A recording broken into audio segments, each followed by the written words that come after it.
اگر آپ کی سختیوں کا یہی حال رہا تو مجھے یقین ہے کہ عثمان محل چھوڑ کر کہیں چلا جائے گا۔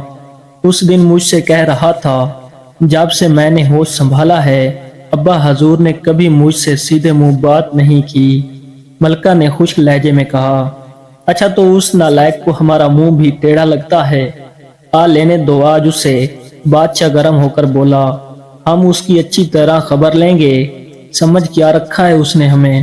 شہزادی سوریا نے اب رونا بند کر دیا تھا اور خاموشی سے ان کی گفتگو سن رہی تھی۔ بادشاہ کی بات سن کر ملکہ نے بڑے غصے سے کہا، اگر آپ کو عثمان سے اتنی ہی نفرت ہے تو میں آج ہی اس سے کہہ دوں گی کہ وہ یہاں سے چلا جائے۔ یہ کہتے ہوئے ملکہ کی آواز بھرا گئی اور اس کی آنکھوں سے آنسو گرنے لگے۔ بادشاہ چند لمحے تک تو ملکہ کو دیکھتا رہا، پھر نرمی سے بولا، پیاری ملکہ، ہم اس گدھے کے دشمن تو نہیں ہیں، وہ لاپرواہ طبیعت کا لڑکا ہے، ہم چاہتے ہیں کہ وہ ہماری ڈانٹ ڈپٹ سے سبق حاصل کرے، اپنی ذمہ داریوں کو سمجھے، ہم اتنی بڑی حکومت اسے سونپنا چاہتے ہیں۔ تلوار اور خنجر چلانا مشکل بات نہیں مگر حکومت چلانا یقیناً مشکل بات ہے۔ اب تم ہی بتاؤ، ہم یہ سب کچھ اس کے حق میں برا کر رہے ہیں یا بھلا؟ ملکہ نے جھٹ آنسو پونجھ لیے اور مسکراتے ہوئے بولی، یہ سب کچھ آپ نے مجھے پہلے کیوں نہیں بتایا تھا؟ عثمان شکار سے لوٹ کر آئے گا تو میں بھی اسے سمجھاؤں گی، میری بات وہ ہمیشہ مان جاتا ہے۔ ملکہ کی بات سن کر بادشاہ بھی مسکرانے لگا، اسے یقین تھا کہ اب شہزادہ عثمان ضرور حکومت کے کاموں میں دلچسپی لینے لگے گا۔ ملکہ بھی مسکرا رہی تھی اور بادشاہ بھی، مگر شہزادی سوریا منہ بنائے کھڑی تھی۔ اسے اس بات کا بے حد ملال تھا کہ شہزادہ عثمان اسے اپنے ساتھ جنگل شکار کھیلنے کے لیے نہیں لے گیا تھا۔ جنگل میں شہزادہ عثمان کے دوستوں کے کہکے گونج رہے تھے۔ وہ لوگ دوپہر کے کھانے سے فارغ ہو کر اب دریا کے شفاف پانی میں نہا رہے تھے۔ وہ ایک دوسرے پر پانی کے چھینٹے اڑاتے اور پھر زور زور سے کہکے لگانے لگتے۔ شہزادہ عثمان کنارے پر بیٹھا ان کی حرکتوں سے لطف اندوز ہو رہا تھا۔ جی تو اس کا بھی چاہ رہا تھا کہ خود بھی دریا میں کود کر خوب مزے سے نہائے، مگر ملکہ نے اسے منع کر رکھا تھا کہ وہ دریا وغیرہ میں کبھی بھی نہانے کی کوشش نہ کرے، کیونکہ ایسے موقع پر دوستوں کی شرارتوں کے سبب جان سے بھی ہاتھ دھونا پڑ جاتے ہیں۔ وہ لوگ شکار سے اکتا گئے تھے۔ دوپہر کے کھانے کے بعد وہ لوگ دریا کے کنارے آن بیٹھے۔ پھر تجویز یہ ٹھہری کہ نہایا جائے۔ شہزادہ عثمان نے اس تجویز کی مخالفت کی اور اپنے دوستوں کو یہ بات سمجھانے کی کوشش کی کہ حمام سے بہتر نہانے کی کوئی اور جگہ نہیں ہوتی، کیونکہ وہاں ڈوبنے کا کوئی خطرہ بھی نہیں ہوتا۔ خدا نہ خواستہ وہاں پر پاؤں بھی پھسل جائے تو انسان کہیں نہیں جاتا، وہیں فرش پر پڑا رہتا ہے، مگر دریا میں پاؤں پھسل جائے تو پھر انسان اس کی تہہ میں ہی جا کر رکتا ہے۔ مگر شہزادہ عثمان کی باتوں کو اس کے دوستوں نے ہنسی میں اڑا دیا اور پھر وہ سب کے سب دریا میں کود گئے۔ شہزادہ عثمان کے لیے اس کے سوا کوئی چارہ نہیں تھا کہ کنارے پر بیٹھ کر انہیں تکتا رہا۔ تھوڑی دیر بعد اس کے دوست تیرتے ہوئے دور نکل گئے اور شہزادہ عثمان وہاں پر تنہا رہ گیا۔ اس کی سوچ کا دھارا یکا یک اپنے محل کی طرف مڑ گیا۔ اسے اپنے باپ کی باتیں ایک ایک کر کے یاد آنے لگیں۔ اس نے جب ان باتوں پر ٹھنڈے دل سے غور کیا تو اسے محسوس ہوا کہ وہ غلطی پر تھا۔ ماں باپ اپنے بچوں کی پرورش اس لیے کرتے ہیں کہ وہ جب بوڑھے ہو جائیں تو ان کی اولاد ان کا سہارا بنے۔ شہزادہ عثمان کو خود سے شرم آنے لگی۔ وہ 22 سال کا ہو چکا تھا۔ اگر وہ چاہتا تو حکومت کے انتظامی معاملات میں اپنے باپ کا ہاتھ بٹا سکتا تھا۔ اس کے باپ نے صحیح معنوں میں اپنی رعایا کی خدمت کی تھی۔ رعایا کی بھلائی اور بہتری کی خاطر نہ اس نے دن دیکھا نہ رات۔ مسلسل کام کی زیادتی یقیناً صحت پر برا اثر ڈالتی ہے۔ اس کا باپ وقت سے پہلے ہی بوڑھا ہونے لگا تھا۔ شہزادہ عثمان نے فیصلہ کر لیا کہ اب وہ یہاں سے سیدھا گھر جائے گا۔ سب سے پہلے اپنے باپ سے اپنے گزشتہ رویے اور لاپرواہیوں کی معافی مانگے گا اور پھر دل و جان سے حکومت کے کاموں میں اپنے باپ کا ہاتھ بٹائے گا۔ ابھی وہ انہی سوچوں میں گم تھا کہ اچانک اس کی نظر سامنے والی جھاڑیوں پر پڑی۔ وہ چونک پڑا۔ جھاڑیوں میں سے ایک خرگوش نکلا تھا۔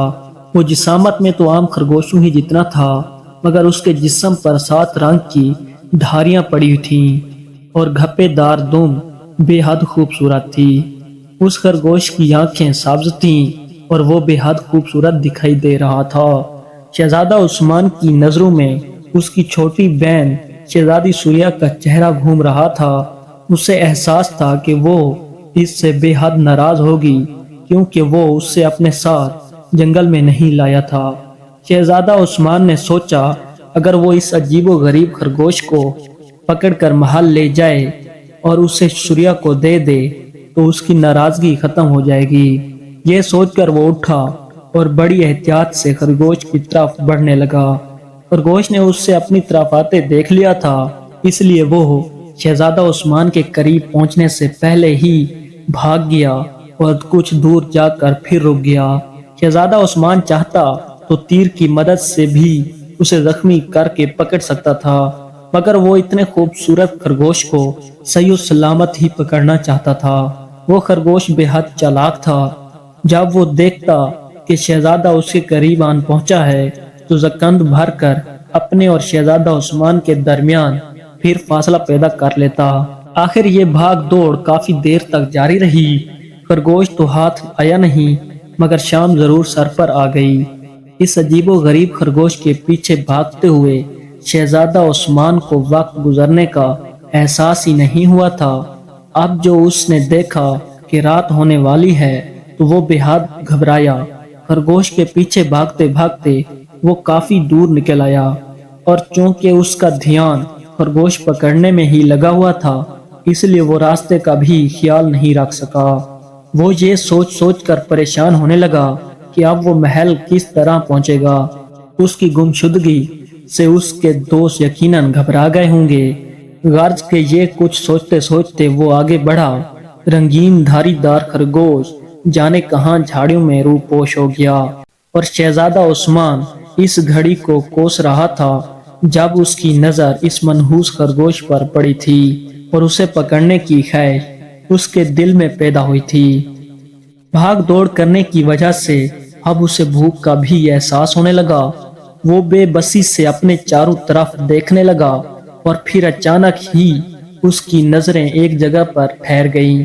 درختوں کے جھنڈ میں اسے ایک نہایت عالی شان محل کی جھلک نظر آئی۔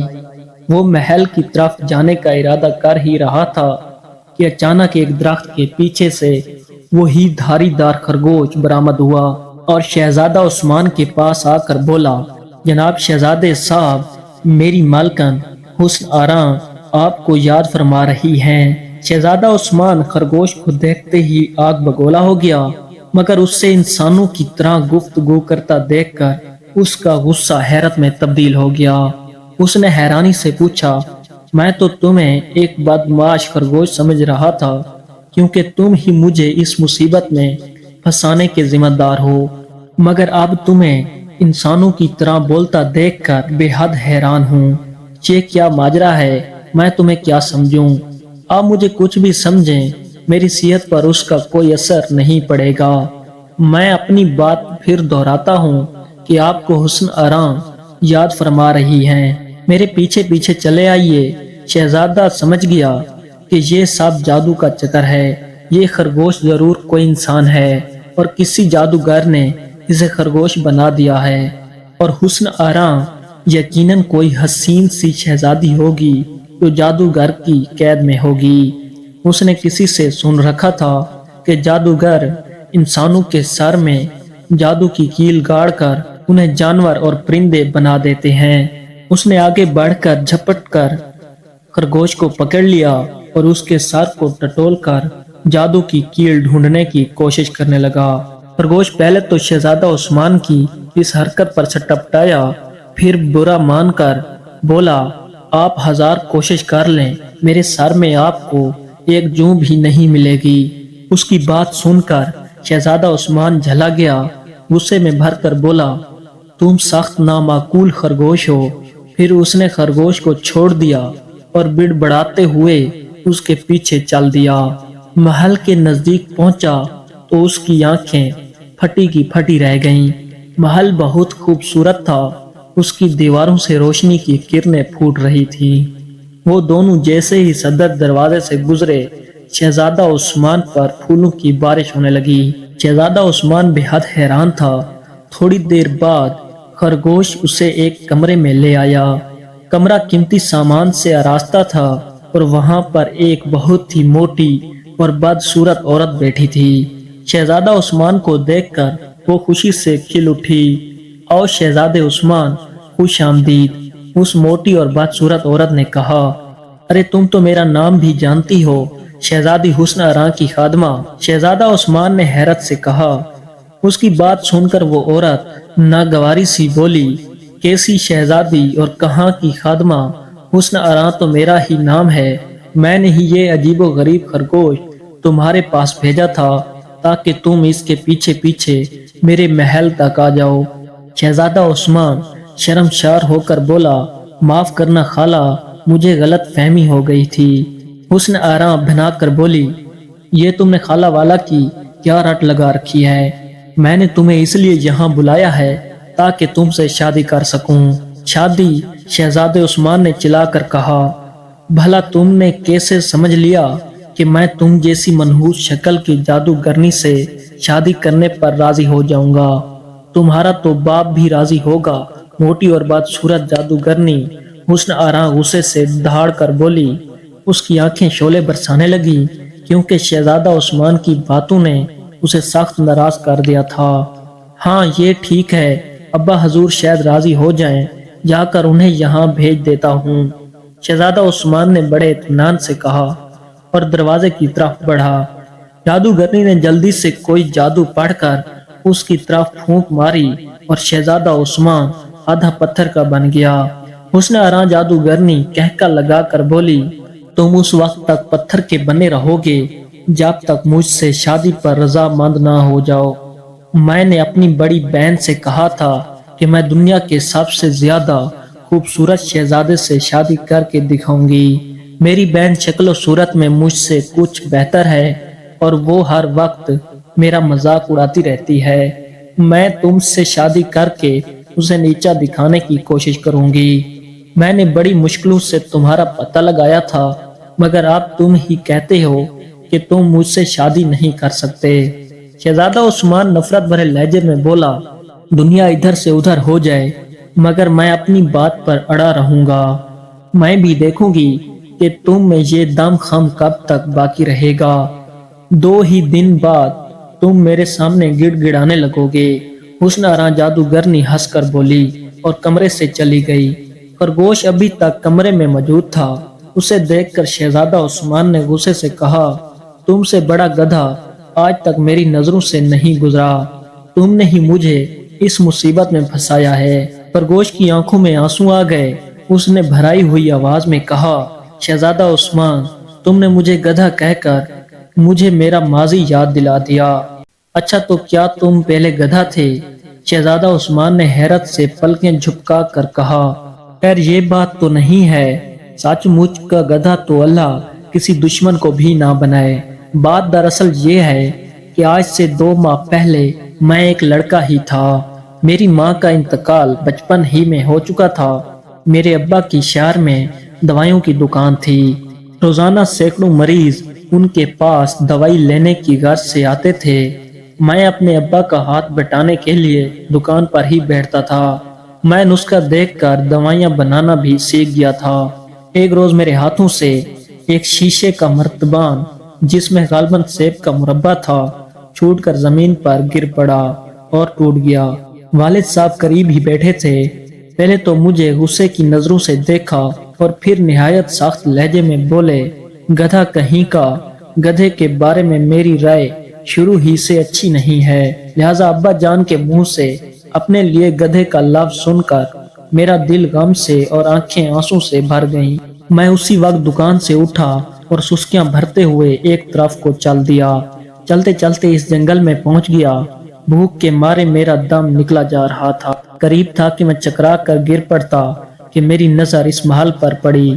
میرے بے جان قدموں میں جانے کہاں سے اتنی طاقت آ گئی کہ میں اس محل کی طرف تیزی سے بھاگنے لگا۔